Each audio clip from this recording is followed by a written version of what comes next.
What's going on in Rivers State? Rivers State had a state of emergency declared from March and it ended in September, during which they said there were some negotiations, some pleadings, and the dispute between the political godfather Wike and the godson Fubara was settled.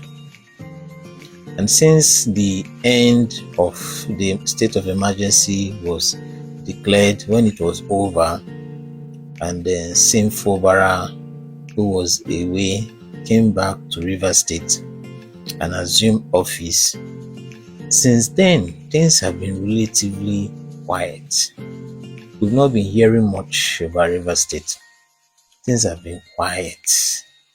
At least maybe those in Rivers would know if there's anything happening, but at least from the national news, Rivers State has been absent, which was a good thing, because if things are quiet, it means the disputes has really ended. So surprise, today 1st of December, certain things now played out.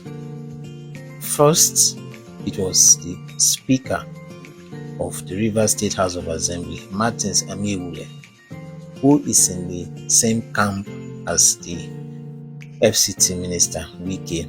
He's in Wike's camp. So he addressed the press and he was talking about the deplorable state of schools, primary school, secondary school in Rivers State. I would attach a clip of the video. Public schools in Rivers State, particularly at the primary and secondary level, are generally in a deplorable condition. It's a fact. The reason is because of abandonment by people who are supposed to be doing the needful. As at yesterday, the House Committee Chairman on Education found out that one teacher is teaching 2 classes. 2 classes are in one classroom being taught by one teacher. Primary 1 and 2. So the teacher will teach primary 1 small, the little, while primary 2 is listening to primary 1 class. Then primary 1 will stop listening, while the teacher will teach primary 2. Maybe they are blocking their ears and they are in the same classroom. No toilets, no electricity, yet that school is sharing fence with the PhD headquarters. No lights, no electricity, no security. That same school is directly opposite the police headquarters. Meanwhile, vandals have taken over the school. They destroyed the little facilities they had before now. The worst of it is that upon what we said when this motion came up, nothing has happened. The Rivers State Executive Council has not done anything. They have done nothing to remedy the situation. This is a sad commentary. Something has to be done to our schools, for our children, for the future of these states. Our primary schools and secondary schools cannot remain like this. They cannot remain without teachers. When the last administration was leaving, the plan for the employment of people, I think 10,000 staff across the state, took place, interviews. What has happened? People were not employed. But when it is time for protest, funds will come for people to go and protest. When it is time to employ teachers and make teachers to be in the classrooms, there will be no money. We cannot continue to keep quiet. We cannot continue to fold our arms while our children continue to suffer. Why teachers continue to cry? How would they anyone believe that in the year 2025, in a state like Rivers State, one teacher will be teaching 2 classrooms under one roof? How will anyone believe that a school that is very close to the government house in the year 2025, that pedestrians will be called to come and teach people because there are no teachers? This is an abomination. It is an aberration, and it is unacceptable. Something has to be done.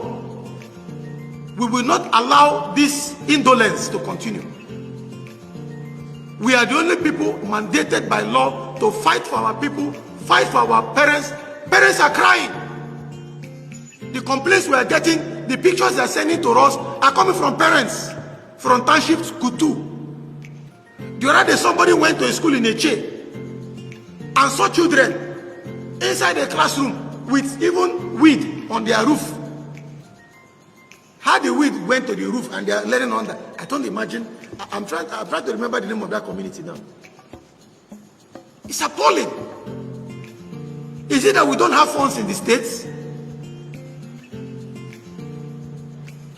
Of course we have. As at the time the administrator Ibas was leaving, he left over 600 billion naira in the accounts of River State. Over 600 billion by October. Can such funds be used to remedy the situation in our schools?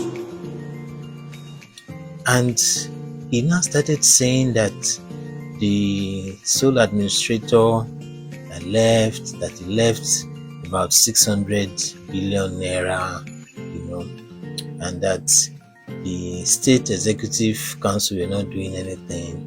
Otherwise, that money would have been used in repairing schools, And now said that if it's to employ or to hire teachers, the state will say they don't have money. But if they need protesters, then money will show. It was such a blatant attack on Governor Sim Fubara and his executive team. After a long period of quiet, one wonder what must have triggered this.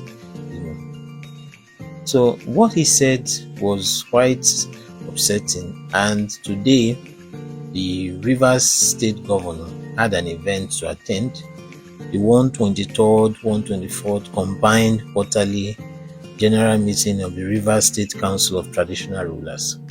So Fubara had an event, meeting with the traditional rulers, and he now used the opportunity to respond to what Martins and Amaewhule said. What is the next thing that we promise you people? Education. You're all aware of the deplorable state of our schools.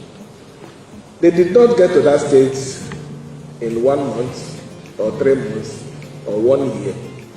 It has been an issue. If you remember, one of the things they used in even abusing me when I was campaigning was, what are you people doing? You're coming and say you want to continue when our school systems are already bad. There's no teacher in Eche. There's no school in Gokana. You all know this story. And if you want to be truthful to yourself, if at all we have had peace, we had peace. I can say I have peace after we came back from emergency. Tell me, have there been any months before that very unfortunate incident that we had 1 week of rest? So if we're talking about being focused, everybody will agree that even in the face of our crisis, we were focused. And if not what happened, we would have even exceeded the miles that we covered. I saw some set of people sending messages to my WhatsApp. They want to protest for 10,000 jobs that they were employed, documented, and they were even provided for in the budget. I don't know which budget that they provided for. I would say it here, I said it before. We are going to employ, but we are going to employ based on the needs of the state. Do we have teachers? No. Do we have doctors? They are insufficient. So I'm not going to make employment politically because I want to please everybody. No. Employment will be based on the need of the state.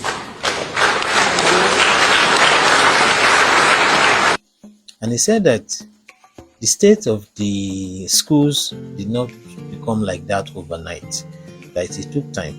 And that he remembered when he was campaigning to be governor, that people were complaining about those schools. There's no teacher here, there's no this here, and there's no that here.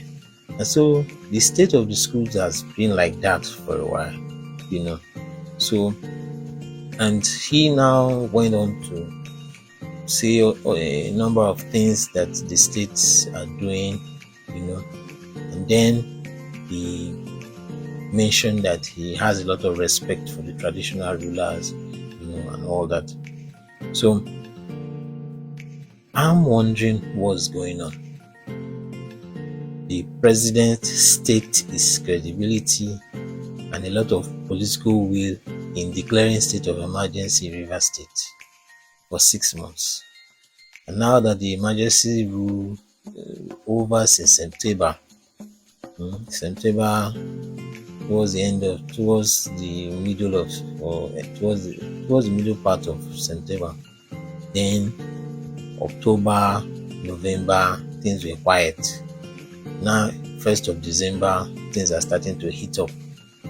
I think the presidency, if the presidency is aware of what is happening, it should quickly intervene in that River State, because they're about to start something. I think something is happening, because I'm just wondering for the speaker, who is in Wike's camp, to just come up and say the schools are bad and schools are this and that, you know. Now, why did he have to bring it up now? And not just bringing up the issue of the schools. He now specifically mentions State Executive Council, they are indolent, they are lazy, they're not doing anything. And I mentioned money was left by the sole administrator that the State House of Assembly was supposed to investigate because of allegations of misappropriation of funds. He is now claiming that the sole administrator left money in the coffers of the state. And why is that money not being used for schools? You know, the president should look at this issue and should call all the parties to order. All Wike, all the State House of Assembly and the governor, he should warn them. Honestly, the president should talk to them, because it's not right that, you know, with all the crises they've had, and then there was state of emergency, and then now all of a sudden, you know, the speaker is talking of schools when the schools had been in that state for long, you know. And if it was just to complain about the schools, that's one thing. If he's suggesting to the State Executive Council and the governor do something about the school, that's one thing. But to accuse them of being indolent and accuse them of hiding money that's supposed to used to build schools or employ teachers, are being used to pay for protesters, that's a direct attack, a direct affront, which the governor had to respond to. The president has a lot of stake in Rivers State. He should talk to all those involved. They've had enough crisis. At this point, they should be focusing on what they can do for Rivers people for the remaining part of the administration, and not just start another round of crises and all of that. I think they should get marching orders so that things will not go high in Rivers State.